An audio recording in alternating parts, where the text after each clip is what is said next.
오늘부터 이제 명리에 대해서 공부를 시작해 보도록 하겠습니다. 먼저 이제 명리 공부를 들어가기 전에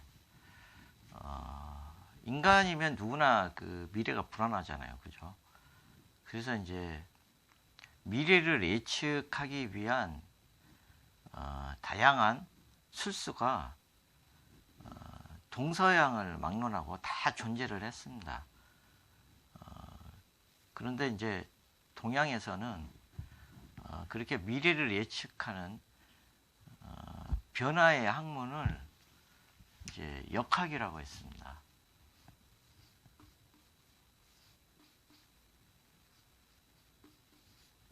역학.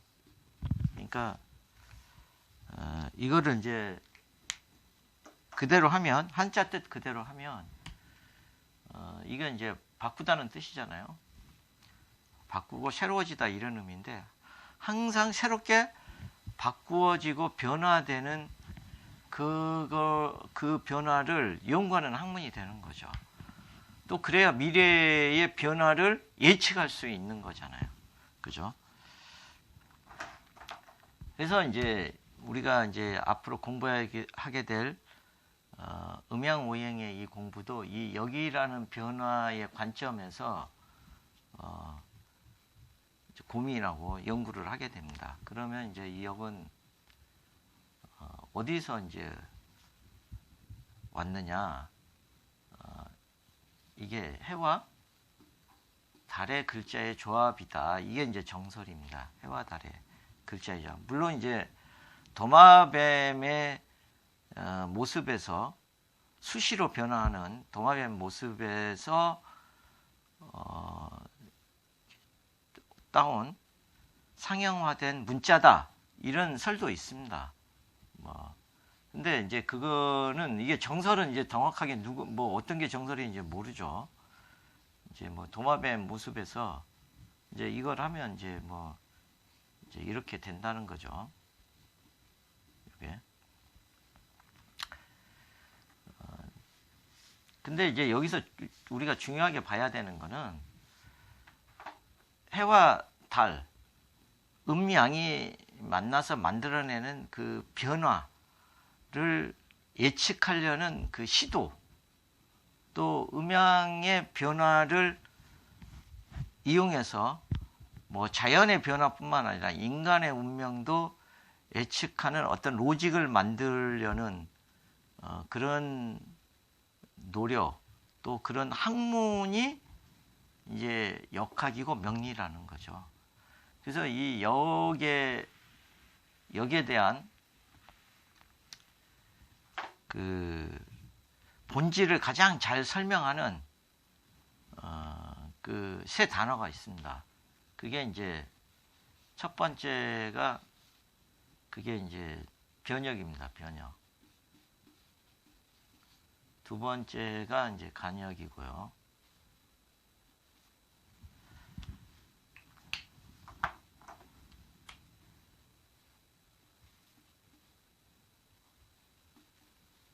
세 번째가 불역입니다.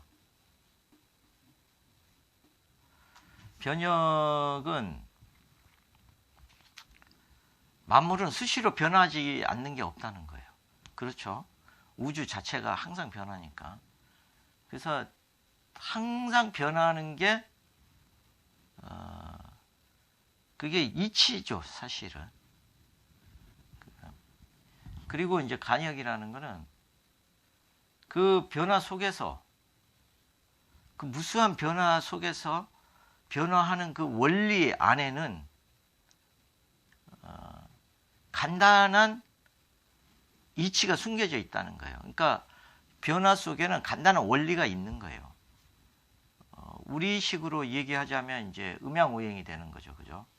음양오행. 음양오행이고, 요즘 세상으로 하면 뭐죠? 요즘 우리는 이제 디지털 세상을 살고 있잖아요. 과거에는 상상도 못했던 그런 디지털 세상을 살고 있는데, 디지털을 만드는 근본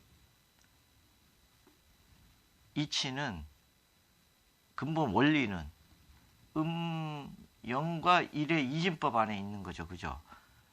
이진법으로 그 복잡한 변화를 만들어내잖아요. 그죠? 시스템을 만들잖아요. 그게 음양이잖아요. 이게. 그러니까 우주가 어마어마한 변화를 하고 그렇지만 그 내재되어 있는 원리는 이치는 음양오행이라는 간단한 원리 속에 있다는 거예요. 그리고 이제 그러니까 우리가 미래를 예측할 수 있는 거예요. 한마디로. 그다음 불력은 그러한 원리 원칙은 불변하다는 거예요. 당연히 그래야 되겠죠. 그죠? 그런 그 기준에 해당되는 원리 원칙이 시대마다 다르다 그러면 어떻게 우리가 변화를 예측할 수 있습니까? 그렇잖아요. 그러니까 그 원리 원칙, 음양오행의 이치는 과거 수천 년 전에도 미래 수천 년 이후에도 당연히 같을 것이고 같다라는 거죠. 우주도 음양오행을 벗어나진 않을 테니까요. 이게 이제 여기의 본질을 가장 잘 설명하는 새 단어입니다. 그러면 이제 우리가 여기라는 것도 알아봤으니까 간단히 이제 음양오행에 대해서 이제 알아보도록 하겠습니다. 음양오행.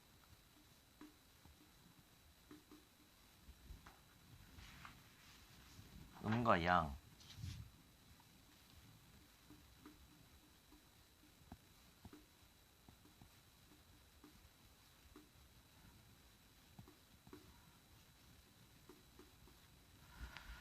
여기서 이제 음양은 여기서 말하는 음양은 상대적인 겁니다. 절대적인 음이나 절대적인 양은 없어요.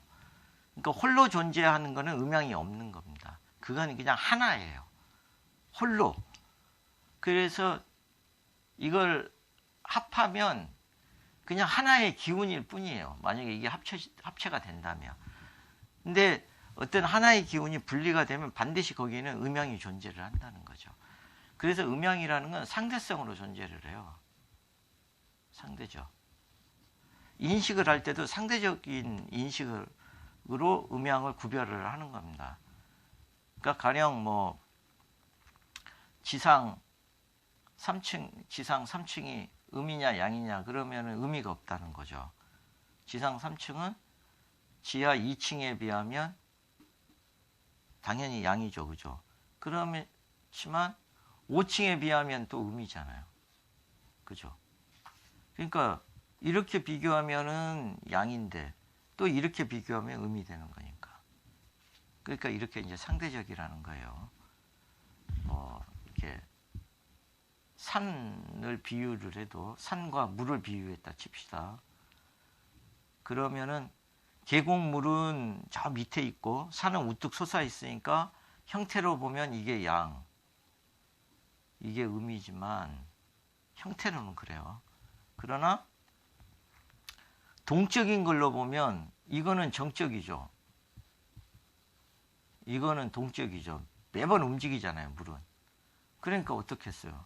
그때는 이게 음이 되는 거고 이게 양이 되는 거죠. 그래서 이렇게 절대적인 조건은 없어요, 음양은. 그래서 음양의 특징은 상대성으로 파악을 하는 거다. 그리고 이제 음양에서 이제 오행으로 이렇게 음양 변화가 오행을 만드는 건데 이러한 이야기는 이제 동중서라는 전환시대 사람이 있습니다. 동중서가 뭐라고 그러냐면 물론 그분이 그 말을 했기 때문에 이런 게 존재를 하는 게 아니라 존재하는 거를 그분이 설명을 한 거죠. 그죠? 천지의 그 기는 합하의 하나인데 아까 이제 설명을 했죠. 하나가 되고 그걸 구별하면 음양이 되고 또 그걸 나누면 사계절이 되고 사계절을 늘어놓으면 오양이 된다고 그랬습니다. 그러니까 이 안에는 이제 사계절이 있는 거죠.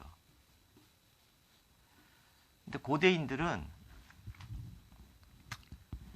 해와 달이 만들어내는 그 만물의 변화, 특히 사계절 변화가 그 변화를 통해서 오행을 인식을 하게 됩니다.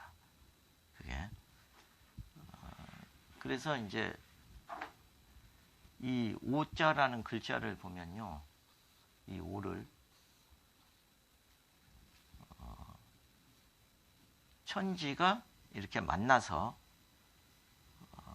마치 음양이 만나서 해와 달이 만물의 변화를 만들어내고 사계절을 만들듯이 오행을 만들듯이 이 천지가 만나서 5가지를 만든다는 거죠. 그 5가지가 뭐냐? 그게 오행인데 왜 행이라고 그랬느냐? 행이란 글자가 좀 의미심장합니다.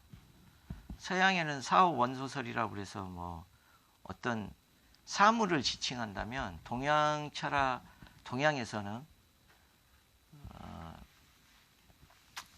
고대인들의 의식 속에는 만물은 순환한다는 것을 알고 있었어요. 오랜 관찰을 통해서. 그래서 순환을 하는데 순환을 어떻게 하느냐? 5가지 형태로 순환하더라는 거예요. 흩어지고 모이면서. 흩어지는 운동이 목화 운동이에요. 그 다음에 모이는 운동이 금수 운동이에요.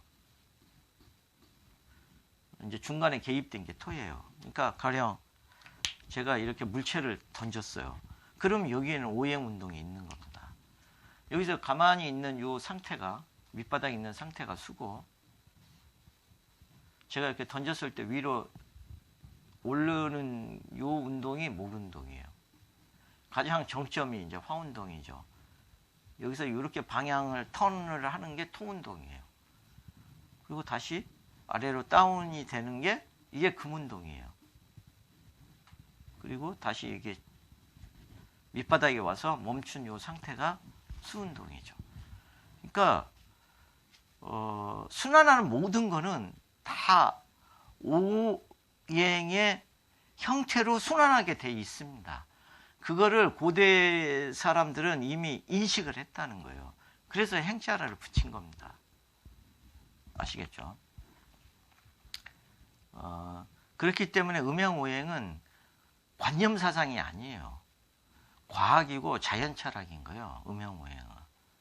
이제 앞으로 여러분들은 그런 거에 대한 음양오행 공부를 하면서 이게 정말 좀 미신적인 요소가 있지 않을까, 뭐 이런 생각 하실 필요가 없습니다. 해서도 안 됩니다.